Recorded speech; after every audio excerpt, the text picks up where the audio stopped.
Assalamualaikum warahmatullahi wabarakatuh. Sahabat Haqqa Tuqatih, salah satu di antara keunikan ajaran Islam adalah ajaran Islam satu sama lain saling terkait. Artinya apa? Ketika berbicara tentang ajaran Islam, jangan kita kemudian memisah-misahkan antara perintah Allah yang satu dengan perintah Allah yang lain. Kenapa?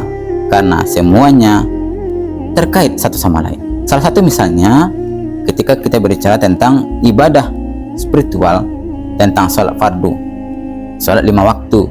Dalam suatu hadisnya Rasulullah SAW pernah mengatakan ketika itu ditanya seorang sahabat tentang perihal orang yang bangkrut. Tahukah kalian orang yang bangkrut? Kemudian sahabat menjawab, orang yang bangkrut, orang yang tidak punya harta, dalam hal ini adalah dirham dan dinar.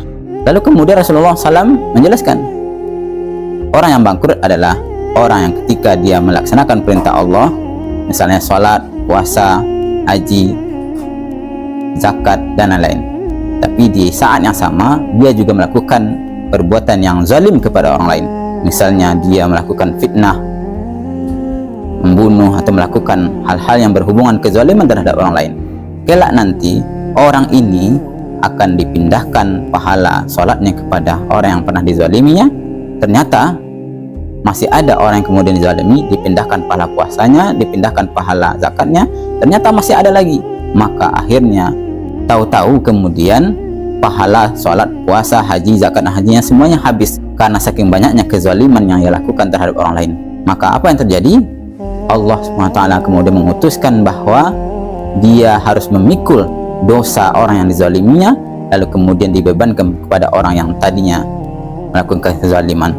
Habislah pahalanya, maka bertambahlah dosanya karena dia melakukan kesalahan, kezaliman terhadap orang lain.